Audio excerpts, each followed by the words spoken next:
The art of sacred aging. There is a secret that the world has forgotten to tell you. We are taught from our first breath how to grow, how to climb, how to build, and how to conquer. But no one, not your teachers, not the glossy magazines, not even the people you love most, tells you what to do when the climb ends. They don't tell you about that specific hauntingly quiet Tuesday morning when you're standing in your kitchen, the sun hitting a dust mote in the air, and you realize with a sudden, bone-deep clarity, I am no longer the person I was. Spare. A ghost of a sensation. You reach for a cup and your shoulder reminds you of every weight it has ever carried. You look at your hands and see the map of 1,000 winters written in the skin. Our culture calls this the end. They call it the decline. They treat aging like a slow-motion car crash that we're all supposed to look away from. But what if I told you that everything they've said is a lie?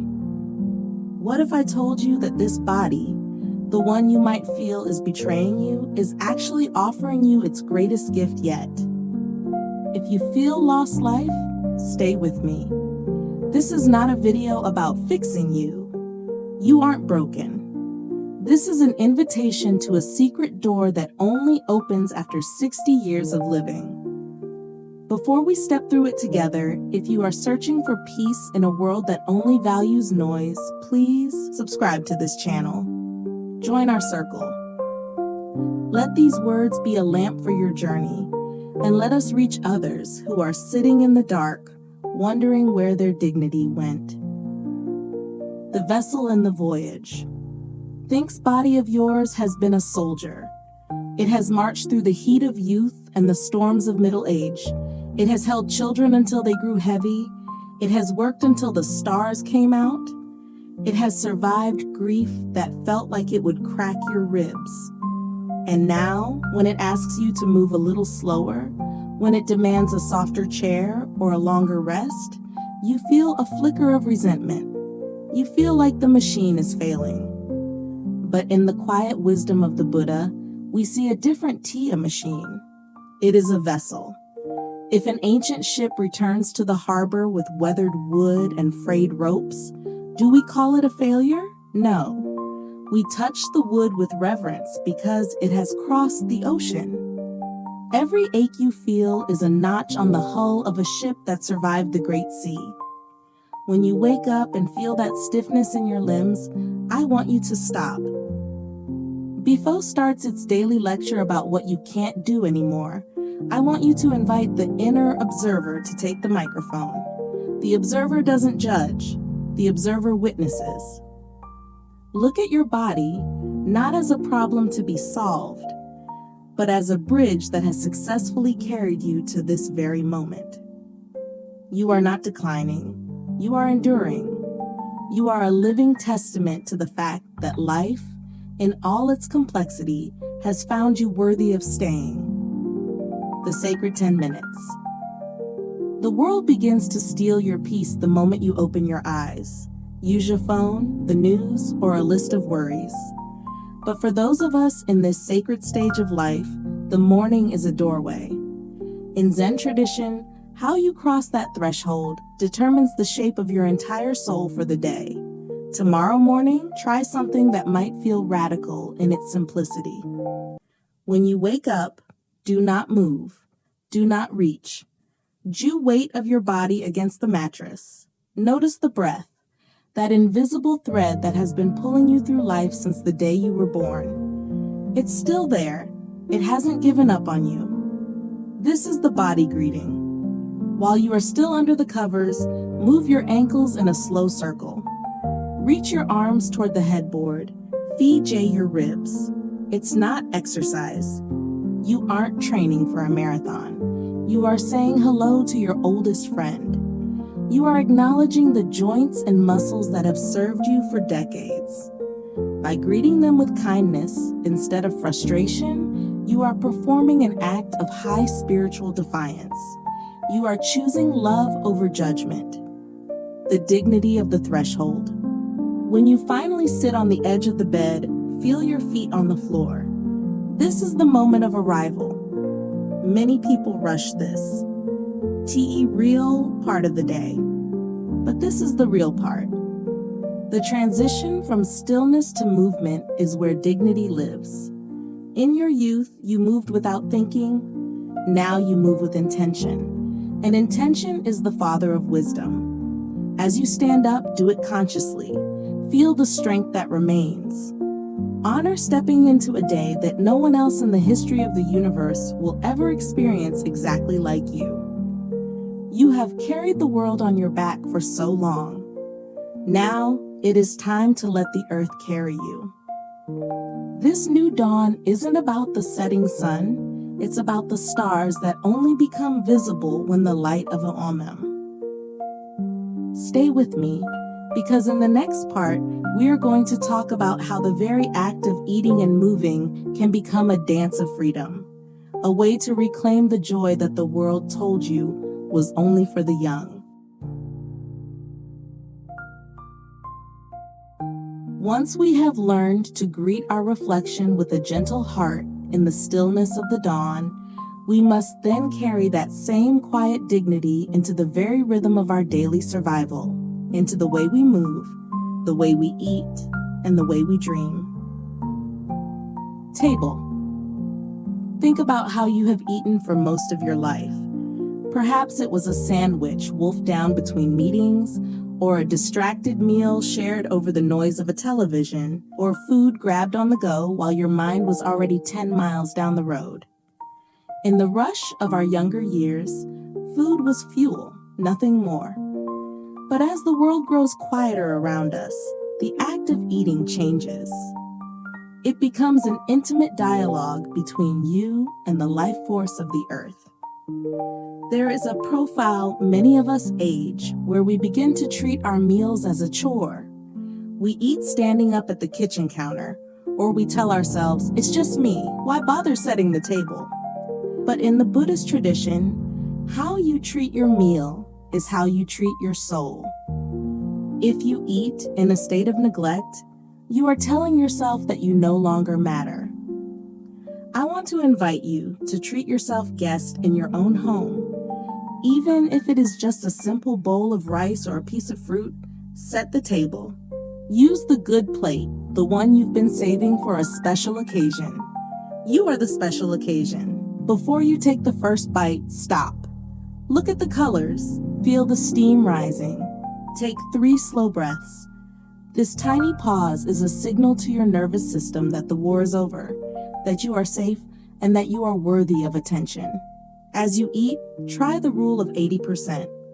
In the West, we eat everything to be full to the point of heaviness. But Japanese wisdom suggests we stop when we are just satisfied, not stuffed. This isn't a diet. It is an act of deep listening.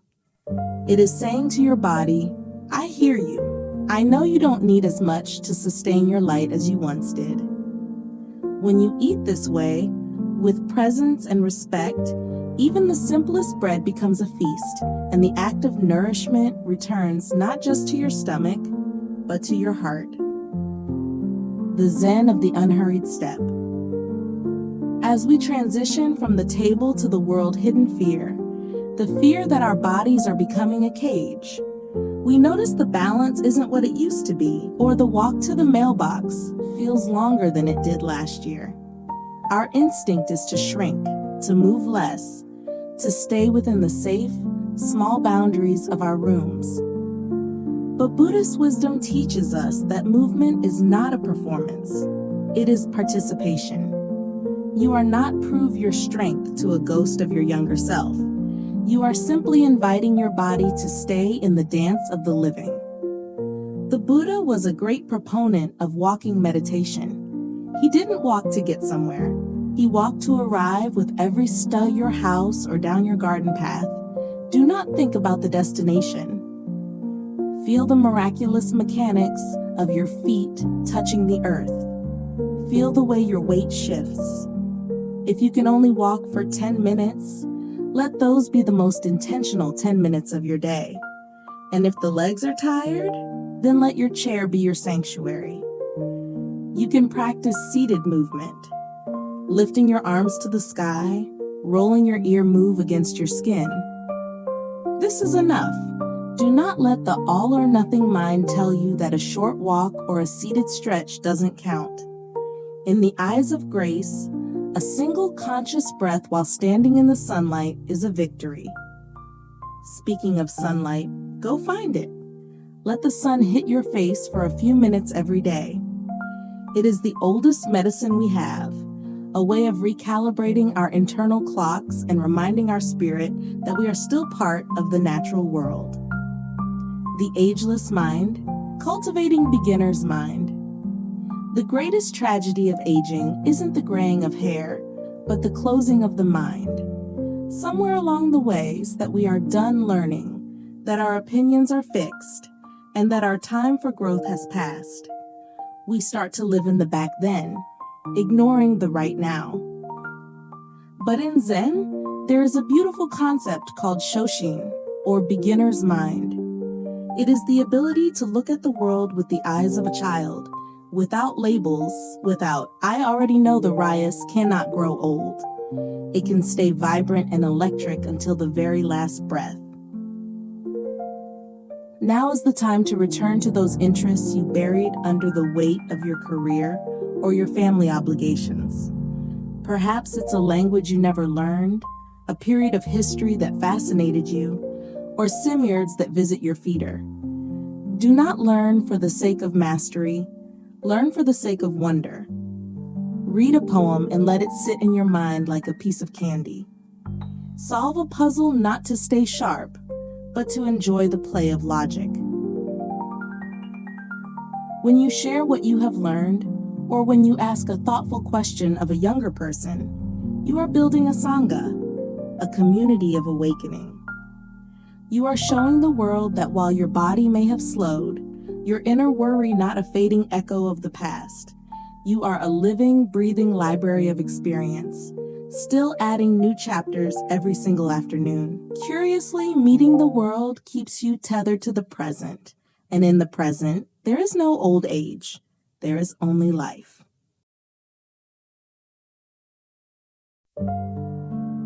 While we keep our minds open to the wonder of the outside world, we eventually find that the most profound journey of all is the one that leads us back home into the quiet sanctuary of our own hearts. The heavy stones of the heart. By the time we reach the sunset season, our hearts are rarely empty. They are like old suitcases stretched at the seams, packed with a lifetime of artifacts. Inside, there is the golden light of first loves and the quiet pride of hard-won victories. But if we are honest, there is also the weight of heavy stones. There is the grief we never quite finished crying for, the words we shouted in anger and wish we could reach out and pull back into our mouths, and the cold, sharp guilt over the paths we didn't take. Many of us carry these stones for decades, thinking that to remember them is a duty, or that to feel the weight is a penance. But I want to tell you something important. You have carried them long enough. In Buddhist psychology, we use a gentle practice called rain to help us set these stones down. First, you recognize what you are feeling. When that old sadness or regret bubbles up while you're washing the dishes, don't push it away. Just say, there is my old friend, guilt, or there is that familiar ache of loss. Second, you allow it to be there. Don't try to fix it. Don't argue with it. Let it occupy the room for a moment. Third, you investigate with kindness. Where does it live in your body? Is it a tightness in your throat? A heaviness in your chest? And finally, you nurture yourself. Place a hand over your heart. Breathe into that tightness. This is how we soften. This is how we prevent our hearts from hardening into bitterness. Forgiveness isn't about saying what happened was okay. It's about deciding that you no longer want to be the one who gets burned by holding the hot coal of resentment. You deserve the lightness of a heart that has finally let go. The sacred surrender of sleep. As the heart softens, the body often asks for a different kind of release. The mystery of sleep. For many of us, the night has become a battleground. We lie awake in the velvet dark, and suddenly, every worry seems 10 times larger. We fret about our health, our children, or the dwindling days. We treat insomnia like a failure of the will. But in this stage of life, sleep must be reclaimed as an act of sacred trust. It is the ultimate daily practice of letting go. When you lay your head on the pillow, you are practicing the art of surrendering control. You are trusting the universe to keep the world spinning while you disappear for a while. To invite this rest, you must create a ritual of transition. An hour before you intend to sleep, dim the lights. Turn off the glowing screens that tether you to the frantic noise of the modern world. Listen to music that feels like a soft rain. As you lie in bed, perform a final thank you scan of your body. Thank your feet for the miles they walked today. Thank your heart for the 100,000 times it beat without you ever having to ask it to. If you wake up at 3 a.m., do not fight the darkness. Do not make decisions in the middle of the night. The night is a liar, and it distorts the truth. Just breathe. Remind yourself that even if you are awake, you are resting. You are safe. You are held. Becoming the lamp. Finally, we come to the center of the labyrinth, the spirit. As the roles we once played, worker, provider, protector, begin to fall away like old leaves, we are left with a question that can feel like a crisis. Who am I now? Buddhist wisdom suggests that this is not a crisis, but an opening. When the noise of ambition finally fades, the inner light has the space to shine. You are not your achievements. You are not your bank account. You are the awareness that witnesses it all. Try to sit in silence for just 5 minutes a day. Don't try to stop your thoughts. That's like trying to stop the wind. Just watch them pass by like clouds. Every time you bring your attention back to your breath, you are coming home to yourself. Pair this silence with gratitude. Not for the big things, but for the tiny miracles. The way the steam curls off your tea, the sound of a bird outside the window, the fact that you have survived every single one of your hardest days. Your life itself has become a teaching, not because you were perfect, but because you were brave enough to live it. The Buddha's final words were, "Be a lamp unto yourselves." As you care for your body, your mind, and your heart, you are lighting that lamp. You are showing everyone around you that aging is not a tragedy to be feared, but a masterpiece to be completed with dignity and peace. You are worthy of this care, not because of what you can do, but simply because you exist. Every breath is a new beginning. Every sunset is a promise. And the light you have been searching for all these years, it has been inside you all along.